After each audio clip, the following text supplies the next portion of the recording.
Hey everyone, welcome back to the channel. It's me again. I know you guys are probably sick of seeing me. I'm sure I'm probably sick of looking at myself. But I just want to make a quick kind of video here, just kind of address all this self-imposed drama on myself. When you're bored, you kind of just create drama, but usually people create drama with other people. But instead I create drama for myself. So anyways, I guess candidly speaking, obviously I don't really script out my videos or anything, so I really just speak what's on my mind. In this case,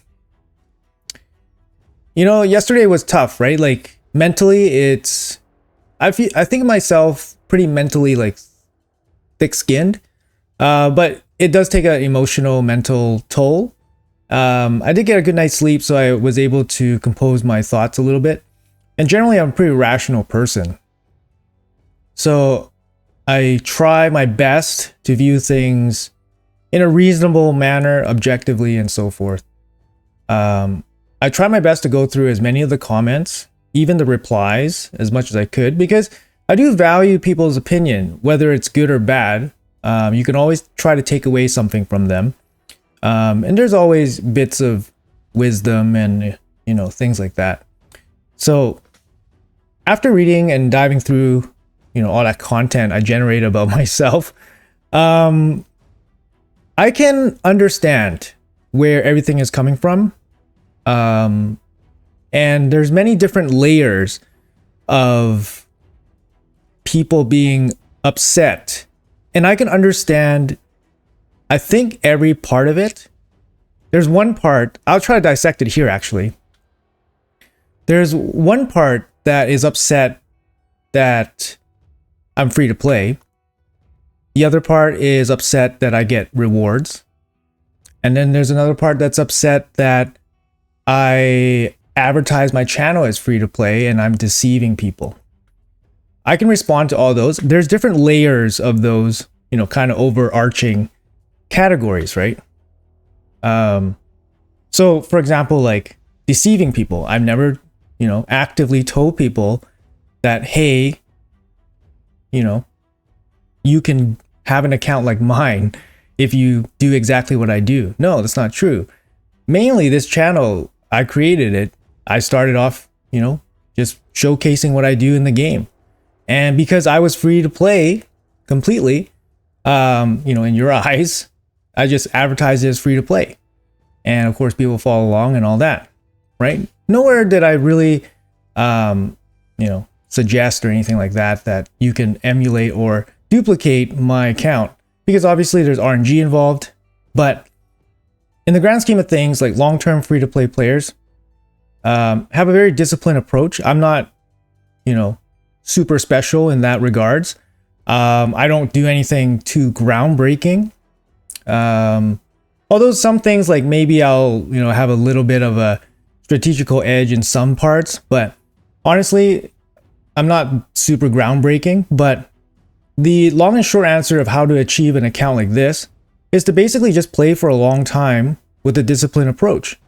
You'll eventually reach the end game. Your roster will be different because of RNG, but you'll eventually reach the end game. You'll acquire resources at a much faster rate than you can spend your resources usually. This is to say that you don't kind of spam out on tournaments and all that stuff, because that's not really how a free-to-play is supposed to play anyways. So you wouldn't have that habit anyways. I see a lot of misinformation being said in a lot of the comments. A lot of things, I don't know if I should address them all here, but there's a lot of misinformation. But I just want you guys to know that, especially the people that are new, because my channel is 20 months old now. So I'm pretty sure not everybody has been along the way for the full 20 months for, my Raid Shadow Legend videos. But if you guys were there at the beginning, you guys would have saw that all my progress was already achieved before I even made content creator. And I was basically a small content creator for about 15 months. About 15 months, right? And then I got a little, I got big exposure. And then I start receiving the bigger content creator packs, as we now know, or have known. But Obviously, after receiving that, I've been getting more resources. Has my approach changed? No, not really, right? My videos don't change. I don't say, hey, I'm spending this much amount of energy on this. You guys should do it too. Do it free to play. I'm free to play. You can do it too. No, I don't say that, because I know that as a free to play, you're definitely hurting for resources, because I run a second account. That basically just does, whatever the normal free to play grind. So I'll show you guys my secondary account. My secondary account is 20 million player power, has all the, resources basically very similar to my main account. It even has like a little bit more resources, because on my main account is where I kind of spent a little bit more for CVC, for example. So for this one, like I have, I can basically complete like, 1.5 champion chase maybe just by pulling fragments. Like I've shown you guys videos where I finished champion chase without pulling a single shard. But yeah, like you can see my resources, they're not super impressive here, right? Because I understand that, if you're free to play, you are going to be running pretty tight. And on this account, I do manage to do most of the events, especially like the good ones. For example, Sand Devil. And in this case, even like Odin, for example, is a good dungeon to do. So I do it on this account as well. But I don't really put that much time into this account anymore in terms of managing it. You can kind of see like some of my champions are not super developed anymore. They're kind of just like in builds that kind of work. And then, I fine tune it over long periods of time. But this is what, a free-to-play long-term account kind of looks like in terms of, champions or whatever. But you can kind of see like the stark difference is basically in the gem acquisition, right? So I acquire a lot more gems in my main account, which gets the content creator perks, as opposed to my, my secondary account, which doesn't. You can kind of see here, my resources, they're massive, right? Like I can finish, how many champion training tournaments can I complete with just these brews? I never have to worry about champion training tournaments. Look how many books I have. This is totally, just acquired normally, right? Like, yes, you guys are saying like I get a lot of books and all that stuff, but once you hit the end game, you don't really use those resources that much. 5-star chickens, like who cares? Like I can instantly 5-star a bunch of 60s. It doesn't matter. I don't have 60s to 5-star or 6-star, sorry, because I just don't have enough good champions that I pull from shards. And that's normal, because as a free to play, you're basically holding on to your shards for the right moment, so you don't pull shards very often. And when you do, you probably don't get anything useful anyways. So that's kind of like the truth, right? And I apologize if I deceive people, if they view like my main account, all my accomplishments and all that as being achievable for, a normal free to play. But the truth is I achieved all of it before even being a content creator. So what you guys see now is basically like, a product of how many years of just playing the game as a disciplined free to play player. I'm not saying like, I'm not even saying I would be the best, but I do feel like my account is very, very strong. And again, before content creators and so forth, it's not as strong anymore because I've yet to pull a mythical and the meta has, drove past me. But I saw that coming like 9 months ago, right? As soon as primals were introduced, I was like, yeah, this game's over for me in terms of like PvP or anything like that. And yeah, I haven't pulled any mythicals and my gear hasn't really super progressed. Like I had, 400 speed champions before, in 2023. My champions haven't improved. Like, I gave maybe like 5 speed on my fastest champion if I wanted to. They just haven't improved enough, right? So the game has already passed me. So it's, at that point, it is what it is, right? Anyways, folks, like I said, I just wanted to sincerely apologize if you feel deceived, because that was not what I intended to do. And I hope that you guys can see what my angle is on that. I try to show you guys just general strategies that work and that have worked for me, and general strategies that I come across, just from my years of experience playing this game. So hopefully like that explains like, that overarching category. So the second thing that I think people are upset about is the content creator pack, right? So the content creator pack, yes, it's a boatload of resources, guys. Not gonna lie, right? It's a boatload of resources, and I'm never gonna turn that down. Initially, I didn't even, I didn't even have the inkling of turning that down, because At that point, when I was being offered the content creator pack, I was like, hell yeah, I'm a content creator. I play for free. Hell yeah, give me free rewards, right? If there was an option to say, no, I don't want this, or no, give it to my secondary account, which doesn't really make sense because at that time I was already diverting all my attention onto my main account. So I wanted to like juice up my main account as much as possible. But to me, honestly, I'm not just defending for the sake of defending. For me, it just feels still free to play. I'm basically at the point where I can farm Plarium for resources. Yes, it's not achievable for everyone. Yes, that's true. However, no one told me, Boozor, stop, you can't get this. Okay, so when I started being a content creator, I didn't just, I didn't go out of my way to think about being a content creator. I just made videos, right? I just made videos and then, developed it took a long time, guys. Don't get me wrong. Like it took a long time to even get any kind of traction, right? It's definitely not easy. But, you just stick to it. It's like a regular grind, right? It's just part of the game. Like to me, it's just part of the game. And in my heart of hearts, I really feel it was just part of the game and it's just another source of resources. Similar to how like the referral program is, like, the access to all these resources are here. I just don't bother doing them because it's too much work. And I feel like the Plarium content creator program is similar to this, where the rewards are, they're stated, right? They're stated there, what you can get and what you need to do. But people don't do it because it's too much work. Similar to how I feel about this. This is way too much work for me, but it's a boatload of rewards, right? Anyways, that argument, I don't know if it's going to ring true to anybody, but I don't want to argue about that. I just want to say that if people feel that content creators should not be rewarded for basically spending the time and resources in a lot of cases to basically make videos that they wouldn't actually do on their own, I don't know what to say, right? Like, I think content creators, they work super hard on the content, and especially like for videos that showcase champions that they don't really care about or don't really ever will use in videos, in teams, testing them, having them fail, losing energy, setting mastery, setting blessings, re-rolling gear, moving gear. That stuff all takes resources, time as well. If those resources you feel are not deserving, I don't know what to say to you guys. And I don't want to argue about that. Okay? So whether you feel that, I'm deserving of those resources or not, I'm not going to argue about it. And I think like partially a little bit of disconnect on my part is that to me, the resources are, I get some books, I get some energies, I get some gems. I get 4 million silver a week. 4 million silver does nothing for me.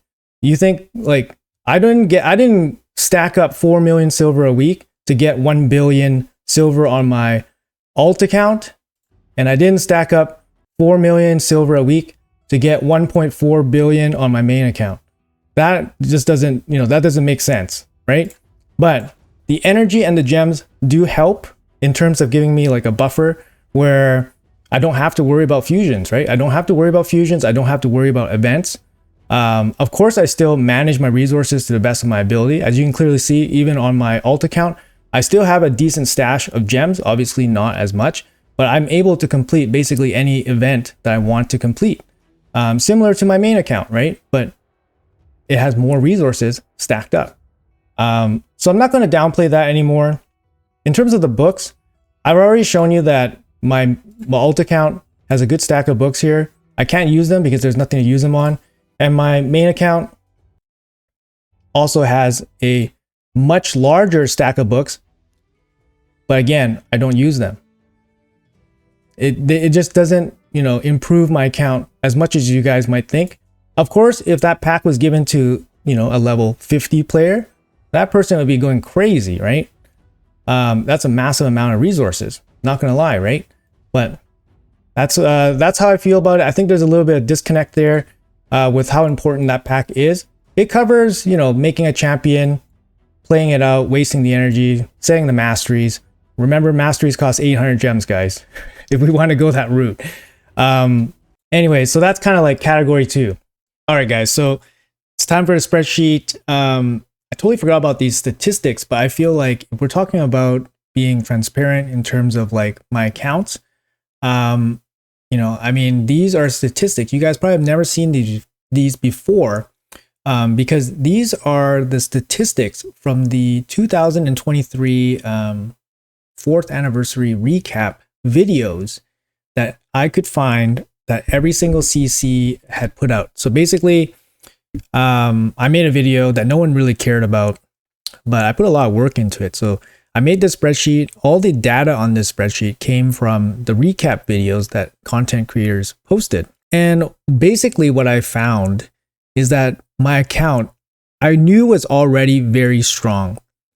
And these statistics proved that they were indeed very, very strong, especially for someone that never spent any money in the game. So I can go over some of these statistics with you.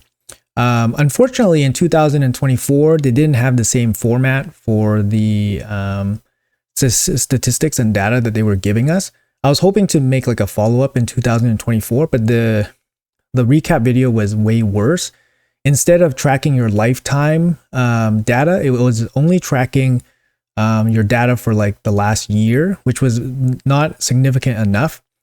In this data set that I have in front of you that you're looking at, it's basically is tracking your lifetime career stats.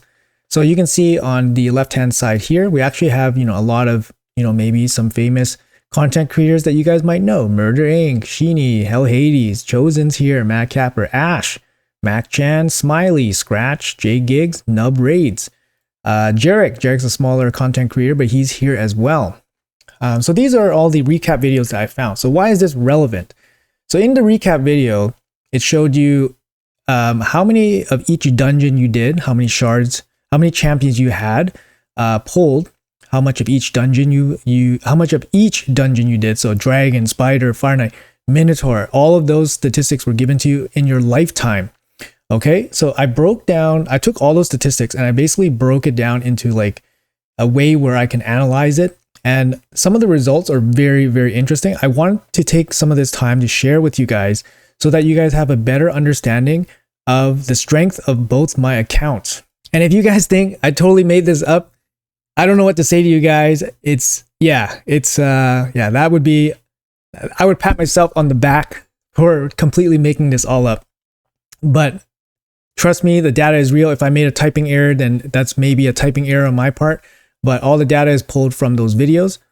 Anyways, we can have a quick look here. You can see the rare champions right here. We can see the epic champions and legendary champions, how many that each content creator pulled. And this was given in the recap video. So we see Scratch here, I highlighted with the red box, pulled the most legendaries up until this point. This was up until the end of 2022. So his lifetime career play, which I listed here, because they gave you actually your first day of play. So you see Murder Inc. here. His first day of play was actually in December of 2018. That's when his account was created. So if you guys want to know when they started, it's right here, and it was based off of that recap video. So you see Scratch here. He actually leads the way with 422 legendaries pulled at this point at the end of 2022. And then we have Mac Chan, and then we have Ash.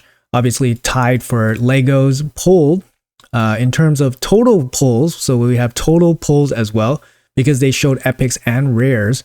You can see here that Ash has pulled the most shards basically, right?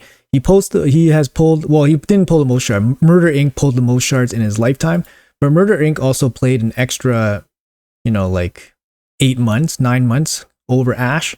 But anyways, Murder Inc. pulled the most champs. But he's also played the most, so you guys can kind of figure it out there. Other notables, Sheeny's relatively low spend-ish, right? He's low spender comparatively, so you can kind of see how many legendaries he's pulled. And then you kind of see like these other lower, so you see J Gigs free-to-play account is here, 37 legendaries only. You see Nub Raids, which is probably the closest comparable to myself because him and me both started at the same time actually. So you can see him 88 versus my original account, which was 83, which I still run. My original account is basically my alt account. I'd call it Boozor. 83 versus 88 pulled. And then my main account, which I play all the time, which has the content creator perks, has 98. Keep in mind that this is up until 2022. There's no any boost, any kind of rewards or perks. These are all like naturally free to play accounts. I believe Nubraze just started spending. I mentioned Nubraze because he was basically a free to play player up until he got serious doing content creating, and then he started buying stuff. But up until this point, you can tell he's a free to play player, and you can check this out. Minnow runs 22,000. You can tell he's a free to play player if he's running this much minnow, obviously. Interesting fact, look at Ash, 224 minnow runs only. You can tell this guy never runs minnow, and he only pays with gems, right? I also have an interesting stat here where it says champions per month. So this is the column that gives you basically gives you the number of champions that you pull on average per month of your existence in raid. So a really high number here means you're, basically an Omega Kraken for as long as you've been playing. So the highest one is actually Jarek. He's pulled 1,200 champions a month at this point in his career. And then you can kind of see where the other, where the other accounts are kind of headed, right?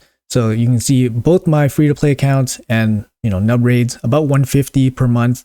You can see Sheeny here, 120 and so. And then usually, obviously, the spenders will have more money, more champions per month, which makes sense, of course, right? The other important column that I want to specify to you guys is this max dungeon energy column. So for the sake of simplicity, I gave everybody basically 20 energy per dungeon run that they were registered for. But in fact, the 20 energy dungeons was the level 21 to 25 normal dungeons, which didn't occur until quite late. So some of these really, really older accounts, they did they did a lot more runs with only 16 energy. So some of these numbers might be inflated for the older accounts. Not saying they all are, but just something to keep in mind. Okay, so you can see here, this is the max energy spent in those dungeons based on all the dungeons they gave us credit for. So you can see both my accounts here at 1.3 million energy. It's already, it's like 40% more dungeons, more energy spent on dungeons than, for example, Nub Raids, which is another free-to-play player. And then you can see that my energy spend is actually almost even comparable to somebody like Ash, Chosen, almost comparable to Hell Hades, Sheeny. Sheeny played over a year and a half more than I have. So you can kind of see how dedicated I was in terms of farming, spending my energy on dungeons. So when I talk to you guys about energy management, I'm not really like bullshitting. I definitely never cap my energy. My energy is always spent, well on dungeons, which means I always end up getting resources, whether it's gear or silver. And I think this is a key data set here that shows you guys just how much, gameplay actually went into my accounts, relatively speaking, right? The other kind of column that kind of puts it all together too is actually gear per month. So this is gear per month that your account has been in existence. So you can kind of see here how much I actually farm per month relative to, like, for example, Nubraze here. Like, I almost double the amount of gear that he was farming at this time of our raid careers. My gear per month exceeds, super strong accounts like Chosen, Hell Hades, Sheeny. Obviously, like these guys, the older accounts, they didn't benefit from, 21 to 25 dungeons. Maybe they weren't farming it as efficiently because they didn't have as good guides, for example. Their guides weren't as good, so they had to like pioneer and trailblaze some of these farming techniques. But for me, I'm no slouch, right? Farming gear in my limited time. And you can see based on these data sets that, what I was saying is basically true. And hopefully this highlights, gives you guys an idea of how well ran the account is in terms of just running stuff, trying to grind, right? It's basically just a grinding map, and it really shows it here with the analytics. Again, you guys can take a snapshot of this if you guys want for your interest. I think it's very interesting. I made a video on it, one of my first videos. No one gave a shit about it. I took a ton of time to do it. No one gave a shit about it. But anyways, hopefully it shows you guys a little snapshot. At this point in my raid career, my accounts are about 2 years, 3 months old, and these are the statistics for those accounts at that time. So why is that all important? It's just something to show you guys some transparency. And this is another thing that I saw in the comments that I want to be completely clear and transparent about. So here is my first message with the Reddit moderators. I never hid this, but I didn't openly talk about it because I was not supposed to. I did mention it in my Scratch video when I was with Scratch. I believe I was with Scratch in March. And I told him, I was like, hey, I'm free to play, but I received these gems. And I do receive gems for being a moderator for the subreddit for Raid Shadow Legends. When they were asking for volunteers, I volunteered because I was already part of the community.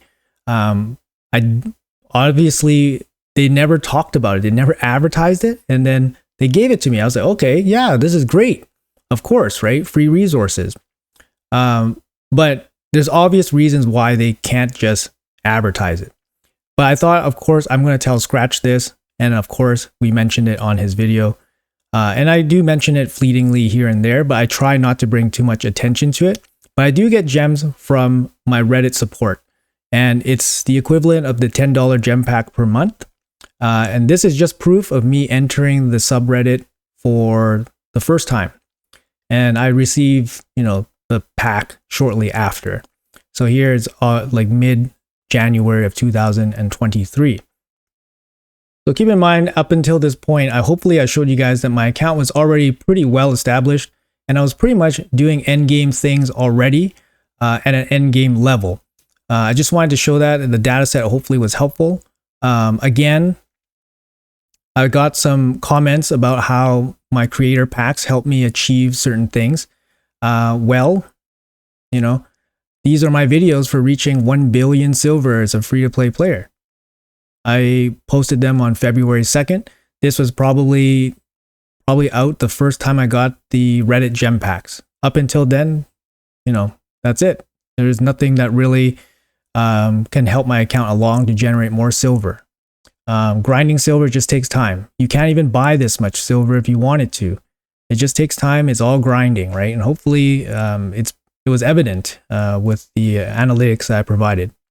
Again, this is my first intro into the world of content creators. I got to collab with Scratch, and I was showcasing him some of my Platinum Arena kind of strategies. I was already hitting Platinum Arena for about 3 months now, ever since the end of 2022.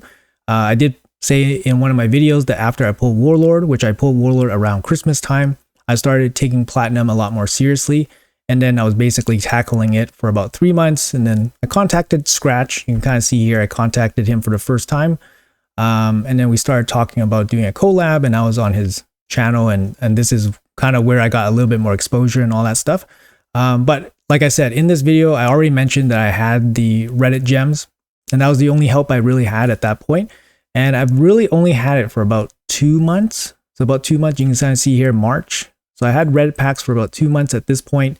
You guys can check out the video from Scratch if you guys want to take a look at my account at that point.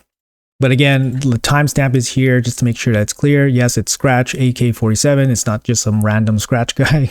And another thing that has been really, really either twisted out of proportion or really just people not understanding what's going on is why I don't talk about my content creator packs. People said, really nasty things, and they're calling me a liar and all that stuff. But basically this is the, hard proof that I have that I was not supposed to talk about the content creator packs. I said, after receiving the NDNA agreement, after reading it, I said, hi, sure, no problem. Get this to you today, basically filling it out. In regards to not being able to discuss the perks, I even specifically asked about it because I wanted to talk about it. I thought the CC level perks were public knowledge. Can you elaborate on what I can disclose? Also, the line about stating I'm a CC in every post, I'm not quite sure. Ace is high. I don't want to quote Ace is high like this, but I feel like it has to be done just so there's no question marks about this comment in the DMs. So Ace is hi. He or she is the content creator, representative or manager, community manager, one of them, says, well, it is true that CC perks become public knowledge quite some time ago, and unfortunately nothing can be done about that now. But still, we would appreciate if you don't actively share and spread this info any further. Of course, I am not talking about accidental disclosures here when, for example, you're streaming or you receive your CC program perks live. That's a whole different story. And this is why I don't talk about the perks. Me being a brand new content creator, getting gifted this opportunity for free resources in obviously a very privileged position, I do not want to jeopardize that right away by talking about something I'm specifically told not to do after I specifically ask about it as well. I hate being called a liar. Okay, guys? So I wanted to dig this up. I wanted to make sure that we're all clear on this. And that is the reason why I never fully disclosed. I did mention it in passing in streams and stuff, like I said, and like she said or he said, that's okay. Accidental. It slips. All right, guys? Hopefully that's clear now. Obviously, it's a big source of frustration for myself, but I felt like I needed to make this super clear. All these points super clear, laid out for you guys here fully. I did my own, I did your own sleuthing for you guys, just so you guys had the timestamps. Hopefully I gave you guys enough context that you guys understand that my accounts are the way they are because of serious, consistent grinding. And I guess lastly, the last thing to clarify about the content creator pack would probably be what we actually get. So this is probably one of the few images that I could find on Google. I think it's a little bit outdated now, so guys can take a snapshot of what this is. But there's basically 3 tiers of being a content creator, and it depends on certain minimums on what you need to do. Keep in mind that even if you hit these minimum requirements, it doesn't necessarily mean that you can make it into the content creator. There's some intangible requirement before they accept you. So when you register, also, I was actually looking for the registration link and I was having a hard time finding it. This was a link that I found on one of Cold Brew's videos. Freaking the guy is such a legend. His video is so hilarious. It's like 18-second video. But anyways, it doesn't specify the rewards here, but it does have the registration button and it has the partners here. I think it's a little bit old. I don't even know if the link works, but it does give you the level breakdowns here. And this is the only image that shows you really the rewards. I think the rewards are a little bit higher nowadays. So you can kind of see when you're level 1, you get 540 gems, you get 2 5-star chickens, you get 1 million silver and 500 energy. So you're basically getting a $10 gem pack. And then, I don't know, you're getting a couple extra. You get 1 6-star a month, maybe, and then maybe a couple million silver. That's basically when you start. And then level 2 is relatively easy to hit, just double your subscribers.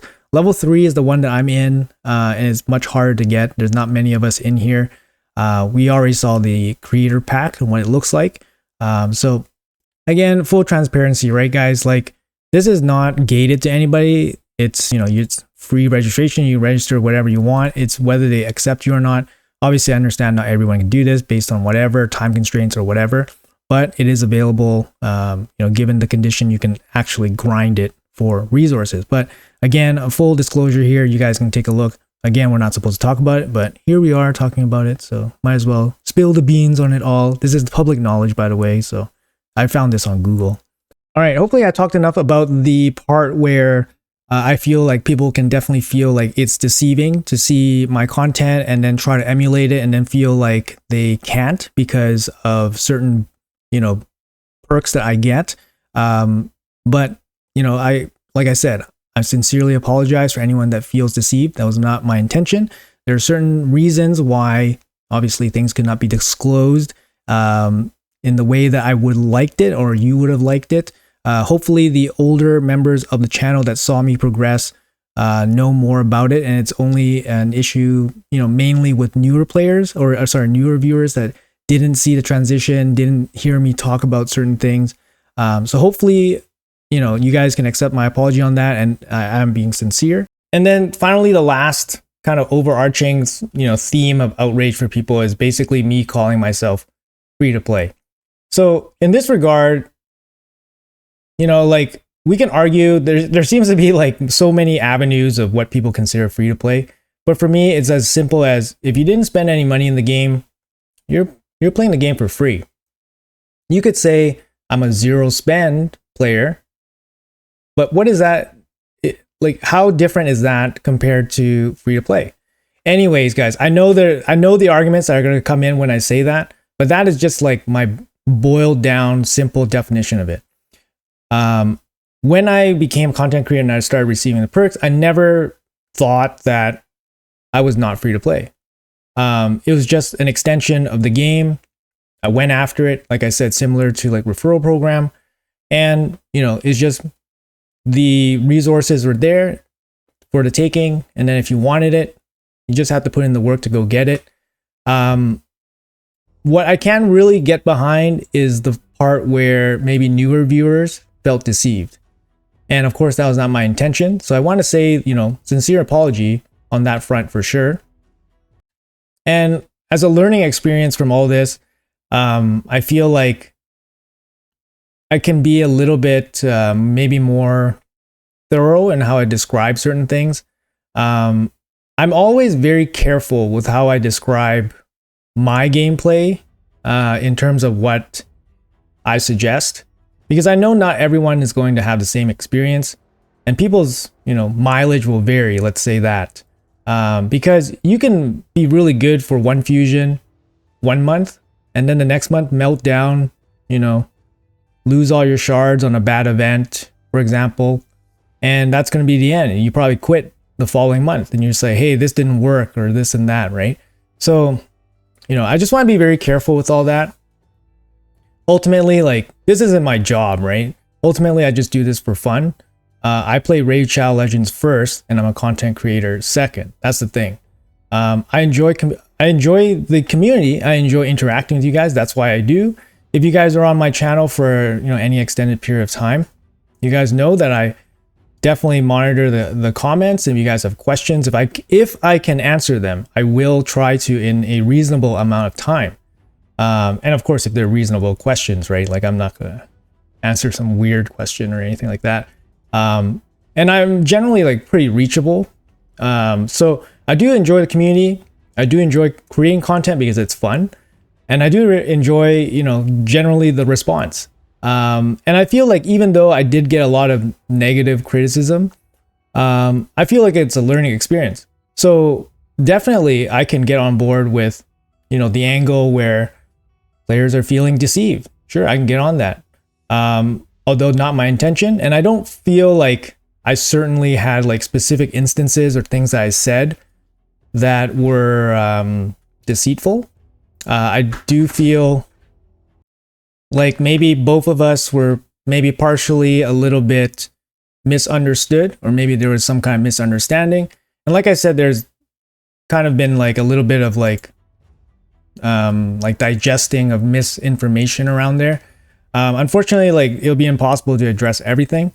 But anyways, I think ultimately what this whole thing happening has kind of taught me was just to be, be more receptive to like criticism. Like, obviously I have my own like mindset on things, and I'm open to, basically conceding that if my mindset is flawed, I should be open to a counter argument. And in the beginning, it was kind of fine, but obviously you guys can imagine that it kind of gets to your head, and some of my responses were not as measured. So I do apologize for some of that. Usually I'm pretty reasonable kind of person in terms of responses. But if I'm getting like, the not so savory comments, I get, like any human, I am human, you have an emotional response. So I can learn from that, of course. But anyways, guys, ultimately, I'm here to make content that's relevant. I like helping people. And if you guys find the stuff helpful, then I'm happy. If you guys support me and watch me, I'm happy. And if you choose to, not be here, then I'm happy you were here. That's ultimately what it's all about. And whether we have future disagreements, I'm sure we will. Let me know. It's always a growing opportunity. And I just have to view it in that way, in light of negative criticism. So I fully accept that. I think moving forward, I think we're going to have to come up with ways to kind of come to a compromise for everybody. And I'm totally cool with that. But anyways, guys, that's going to be it for the video. I just wanted to, candidly address everything that happened. Obviously, it's been kind of like a hot topic, a little bit of a lightning rod on myself. Like I said, guys, when you're bored, you just find ways to sabotage yourself. And hopefully I didn't nuke my own channel with my own doing. But yeah, anyways, guys, thanks a lot for watching to the end. Hopefully you guys made it all the way here and you guys were interested in what I wanted to say. And hopefully, yeah, I'll see you guys again in the next video. Peace.